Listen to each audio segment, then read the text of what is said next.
because certain leaders of the tribes after the cataclysms, they fucking capitalized on the situation. The Druids didn't, man. The Druids were like, we're going to form rituals and utilize earth energies in order to the best of our abilities, get things back in order, get people back into alignment as best as possible, as quick as possible. Whereas over in other parts of the world, you had chiefs, tribal chiefs, and whatever, and said, all right, this is protocol for tyranny because it's justified. Look what just happened. So, you ever notice how certain measures, which are supposed to be temporary, just keep perpetuating themselves? You know how that happens. Like, In the present. yeah, to flatten the curve. Oh yes, of course. Oh, Right. dude, this is Yeah. an old story, man. This is a replay, dude. This is a rerun. You had these Yeah. chiefs popping up, and they sort of ruled with an iron fist, and they did a lot of things which regimented the people under them. But they could justify it because, well, it's justified. Look at what just happened. I need to control you guys. Yeah. You guys can't Yeah. feed yourselves. You guys can't get your own shit together. You need a big dick fucking dude up at the top controlling your ass. That way we can at least survive. And What it do you seems have you heard of Winwood Reade, Veil of Isis, and his introduction into the Druids? yeah, got that one. Yeah. Yeah, and it interests me a lot. This point of corruption, finding out that the Druids weren't these holy great men, of renown as what we may have thought, or maybe they were, but also we also have to allow for other views, like the Archmagus of the Druids was the living embodiment of Hermes, and he had more power than the Pope. And yeah, you have to understand what power the Pope has in the beginning to understand just how powerful this individual was, and also how power corrupts individuals, and make allowances in your head for any rose-tinted glasses views of our ancient brethren. It might not be roses. It might be like TV shows like Britannia, where they show this quite corrupted form of druidry. Quite recent show called Britannia. It's about the conquest of Britain by Rome. In its own MTV style way, it shows you how the ancient druids of Britain were. It also depicts them as degenerates as well, but it mixes truth with complete fantasy and denigration as well. But getting slowly off topic here, but yes, these powerful individuals in ancient civilizations, let's just say that the tribes that survived the fallout of the great cataclysms, it wasn't a great time for mankind. A lot of things went down that we'll never be able to find out about. There's those two strains of thought which emerged after the cataclysm. One was, all right, we try to bring things back into order and alignment like they were before, because they went from living in paradise to cataclysm to post cataclysm. So certain leaders popped up and said, let's try to get back to that paradise that we were living in. Well, other leaders said, well, hey, these people need somebody to control them, or else they won't be able to survive. Now that's given them a lot of grace. Well, they never relinquished that power, which was perhaps necessary at the beginning stages. Yeah. They said, Yeah. "Oh, shit. This is actually pretty nice having all of these people under my control." What happened? What unfolded over the next 4,000 years, which was, according to Connor McDarry, historical revisionist, he sees a different picture than what we think of all these different chopped up instances. You have the destruction of the Druids. It basically started like in 18th dynasty. You had the Druids, and they were attempting to set things back into alignment. They were the hub of the ancient world, the Celtic Empire. The hub was Ireland. That's where Tara was. And Connor McDowry says that it was Rome. So when Julius Caesar went out and spent 8 years killing every Celtic person he could find in Europe and Britain until he finally just basically wiped them all out, because every fighting age male in Celtic Europe had to show up for battle. Yeah. In one massive surge, and they lost. So that put Europe under Roman domination. Well, 400 years later, the Roman Empire collapsed and the church rose up and basically continued off where Rome had left off as far as killing pagans. We usually view that as two separate epochs of time. Connor McDowry says no, it's just a continuation of the original goal, which was to get to Ireland. Ireland was the ecclesiastical hub, meaning it was like the Washington D.C., so to speak, of the world, of ancient times. But they were trying to do their shit right and reinstitute the paradise that was there before the cataclysm. Rome wanted to be the Washington D.C., so they had to get rid of Ireland. So that's what all that was about. That's why they spent 400 years sending legions upon legions upon legions to subdue all of the pagans in Europe. And they switched strategies and formed the Christian church. So the Christian church just picked up where they left off, but they needed that.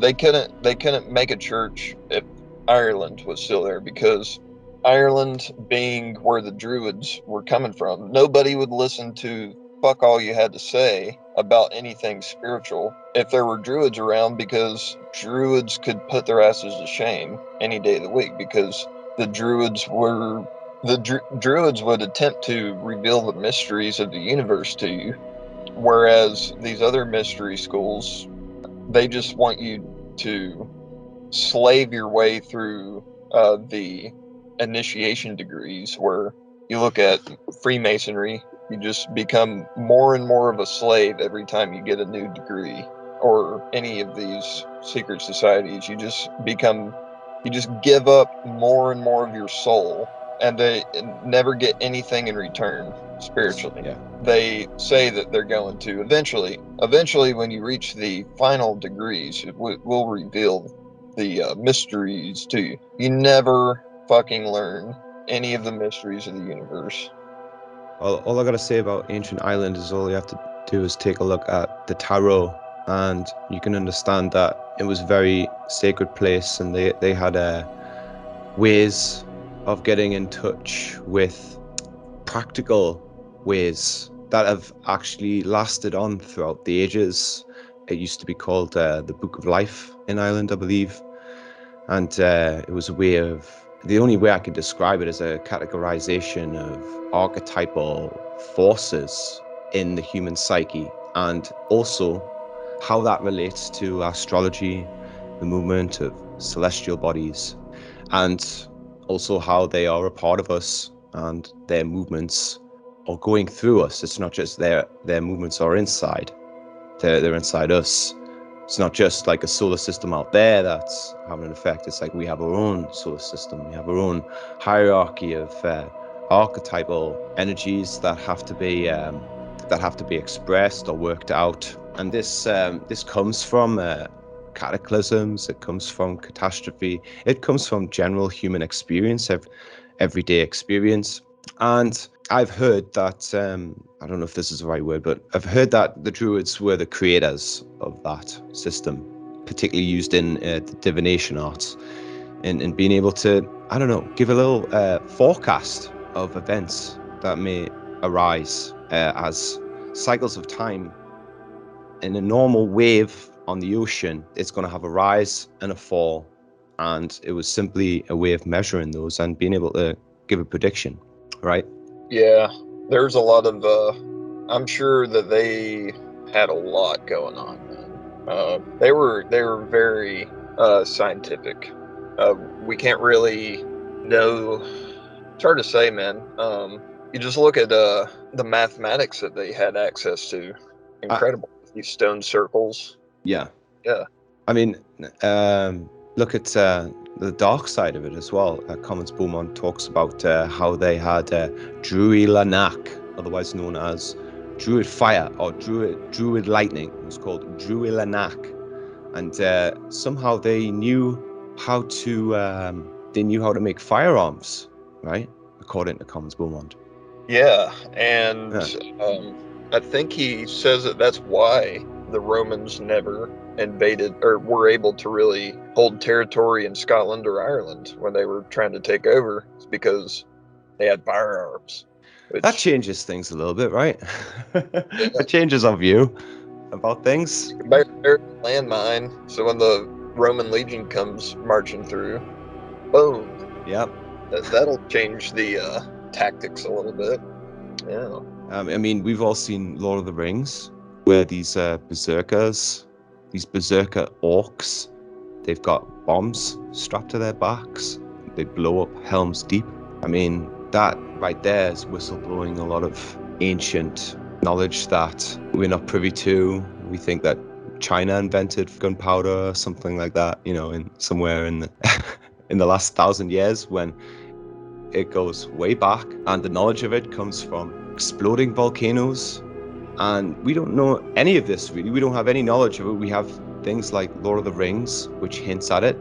There's The Witcher, which, for a more recent example, showcases at the end of season 1 a scene where these druid priestesses are making up grenades, Molotov cocktails, only more explosive, and they're just lobbing them at the enemies.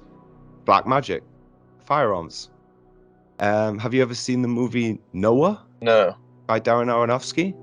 No. No. Well, this movie, another one you should really, really watch. It has scenes of angels, golden angels in the atmosphere, and they fall through the sky as meteors, shooting stars, and then they crash as balls of like lava, magma, and then they transform into these rock giants, these creepy, glowy-eyed rock giants that help destroy all of the evil humans. And right at the beginning of the movie, it shows Methuselah take out a sword, which turns into a firebrand, and has this wave of fire wipe out this horde of people, while these rock giants, which were meteors, which were golden angels, while these are standing behind it or beside him. This happens within like a minute or so, but it's one hell of a scene. And I saw that and I was like, this is whistleblowing something huge. I mean, this guy, Darren Aronofsky, I wouldn't be surprised if he's read Comments Beaumont and he's taken inspiration from it, because it's so on point. And it's a really great movie if you can get over some of the cheesiness of it, you know. But yeah, what do you think about that? What do you think? You need to see this movie, bro. Reminds me of some of the formations over here in America, like some of these weird rocks, or thinking out in the desert, you know, look like these giants standing there. Yeah. Well, think about what Comments Beaumont talks about when he talks about Mount Prometheus teaching Deucalion, or warning Deucalion that a flood was on the way. And then you have like films like Noah, which shows his grandfather gives him some kind of psychoactive substance, and he starts tripping, and this trip God warns him that a flood is on the way. Like this film, it just whistleblows so much in it. You know, the people who try and take Noah down, who try and shut down his ship project, his ark project, they're cannibals. Part of their whole shtick is talking about how the world has just ruined them. God has ruined them and made them wrong, and just abused them, and like almost like they deserve to be wiped out.